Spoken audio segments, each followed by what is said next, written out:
இன்றே டவுன்லோட் செய்து உங்கள் ஃபேவரட் ஷோக்களை என்ஜாய் பண்ணுங்க.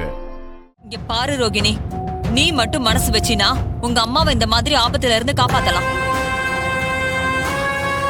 சித்தி, இப்ப எதுக்கு அக்காவை குழப்பறீங்க? ஆக்சிடென்ட்ங்கிறது எதிர்பாராத நடந்த ஒண்ணு. அதை போய் குழந்தையோட கனெக்ட் பண்ணி பேசுவீங்களா? அவளே ரொம்ப நாள் கழிச்சு உண்டா இருக்கா. அவ மனசு கஷ்டப்படுற மாதிரி ஏன் இப்படி பேசுறீங்க? நீங்க ஜோசியத்தை விளையாட்டா நினைச்சிட்டு இருக்கீங்க. நிறைய பேர் வாழ்க்கையில ஜோசியம் அப்படியே பழிச்சிருக்கு தெரியுமா? சின்னத்த, ஜோசியம் நிறைய இடத்துல பொய்யாவும் போயிருக்குல்ல. எங்க வாழ்க்கையிலேயே அப்படி ஒண்ணு நடந்து எங்களுக்கு குழந்தை நல்லபடியா பிறந்து அத்தையும் எந்த விதமான ஆபத்தையும் இல்லாம நல்லா இருக்கலாம்ல. எல்லாருக்கும் என் அக்கா உயிர் விளையாட்டா போச்சா? இதே சூழ்நிலையில நான் இருந்திருந்தேனா என் அக்காவுக்காக கொஞ்சம் கூட யோசிக்காம என் குழந்தைய நான் கலைச்சிருப்பேன்.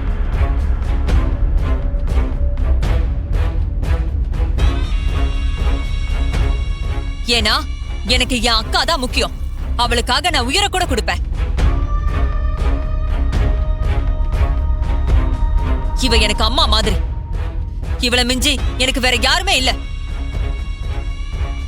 அதனாலதான் கட்டின புருஷனை தூக்கி எறிஞ்சிட்டு இவளோட வந்து நிக்கிறேன். சந்திரா, உன்னை பத்தி எனக்கு தெரியாதா? இப்ப எதுக்கு இதெல்லாம் சொல்லிக்கிட்டு இருக்க? நடந்தது நடந்து போச்சு. இதுக்கு மேல எதுக்கு இதை பத்தி பேசிக்கிட்ட? விடு. ரோகிணி,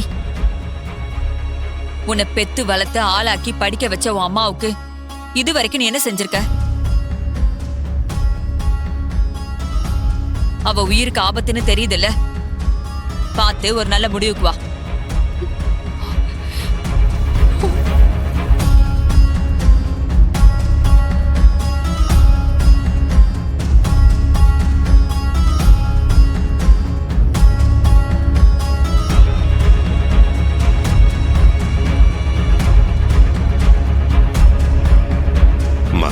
ரோகிணி, சந்திரா பேசிட்டு போறதெல்லாம் பெருசா எடுத்துக்காத.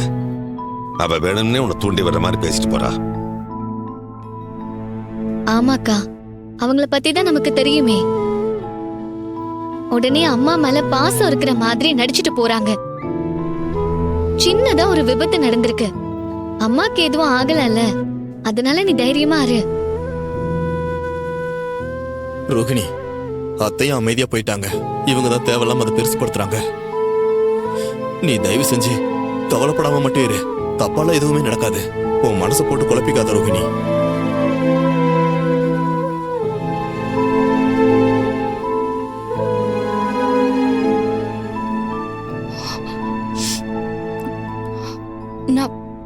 நான் ரூமுக்கு போறேன்.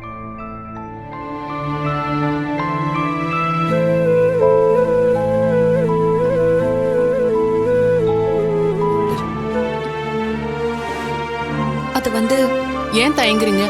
சொல்ல வந்ததை தயங்காம சொல்லுங்க. இல்ல, எனக்கு எனக்கு இந்த குழந்தை வேண்டாம் டாக்டர். அபார்ட் பண்ணணும். என்னது? அபார்ஷன் பண்ணணுமா? ஏன், ஏற்கனவே குழந்தைங்க இருக்காங்களா? இல்ல டாக்டர், எனக்கு கல்யாணமாகி 4 வருஷம் ஆகுது. இப்பதான் கர்ப்பமா இருக்கு. என்னது? இப்பதான் கர்ப்பமா இருக்கீங்களா? உங்களுக்கு என்ன பைத்தியமா? முதல் தடவை தானே கர்ப்பமா இருக்கீங்க. அதை போய் அபார்ட் பண்ணணும்னு சொல்றீங்க? என் சூழ்நிலை அப்படி டாக்டர். அதான் அபார்ஷன் பண்ணணும்னு சொல்றேன். அப்படி என்னமா பொல்லாத சூழ்நிலை? குழந்தை வரங்கிறது எல்லாருக்கும் கிடைச்சிருது இல்ல. 4 வருஷம் கழிச்சுதான் உங்களுக்கே கிடைச்சிருக்கு. குழந்தையோட அருமை உங்களுக்கு நல்லாவே தெரியும். அதை போய் கலைக்கணும்னு சொல்றீங்க? இல்ல டாக்டர், என் குடும்ப சூழ்நிலை அப்படி. நீங்க தான் கொஞ்சம் மனசு வைக்கணும். அப்படி என்னதான் குடும்ப சூழ்நிலை? அதை சொல்லுங்க.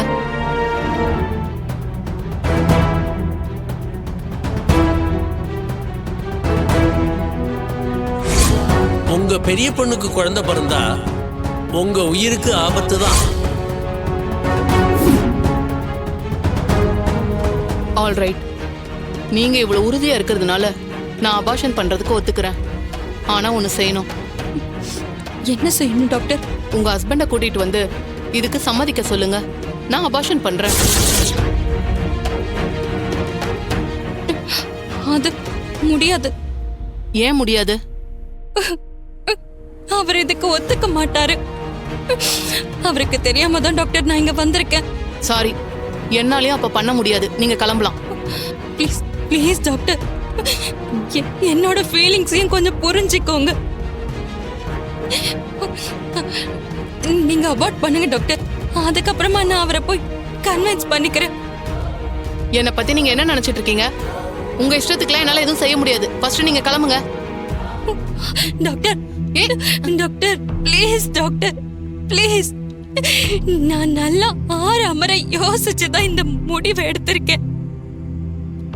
நீங்க அபார்ஷன் பண்ணலன்னா நான் அந்த ஸ்ட்ரெஸ்லயே செத்து போயிடுவேன் டாக்டர். 2 உயிரை சாகறதுக்கு பதிலா கண்ணுக்கு தெரியாத உயிரை கலைக்கிறது நல்லது இல்லையா? ப்ளீஸ் டாக்டர் ப்ளீஸ் என்ன புரிஞ்சுக்கோங்க. முதல்ல எழுந்துருங்க. நீங்க குழந்தை வேணாங்கிறத உறுதியா இருக்கீங்களா? ஆமா டாக்டர். சரி, நான் உங்களுக்கு ஆபரேஷன் பண்றேன். நாளைக்கு காலையில 10 மணிக்கு வெறும் வயித்தோட நீங்க வந்துருங்க. நான் பண்றேன். ரொம்ப தேங்க்ஸ் டாக்டர்.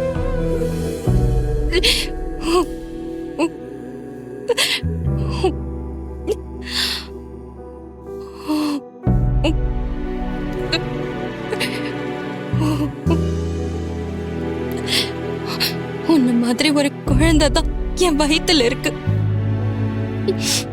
அது பிறக்க போற நாளை எதிர்பார்த்துதான் ரொம்ப ஆவலா காத்துக்கிட்டு இருக்கேன். 4-5 வருஷம் கழிச்சு என் கையில கிடைக்க போற பொக்கிஷம். அதை எப்படி எல்லாம் வளர்க்கணும்னு ரொம்ப கற்பனையோட இருந்த. எங்க வாழ்க்கைக்கு அதுதான் ஆதாரம்னு ரொம்ப சந்தோஷமா இருந்தோம். அதெல்லாம் சிதைக்கிற மாதிரி ஒரு பெரிய பிரச்சனை வந்திருக்கு. எனக்கு எனக்கு பிறக்க போற குழந்தையால என் அம்மா உயிருக்கே ஆபத்துன்னு ஜோசியர் சொல்றாரு.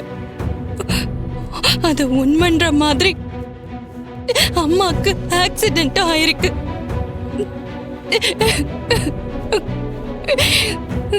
இதெல்லாம் பார்த்தும் என்னால எப்படி சும்மா இருக்க முடியும்?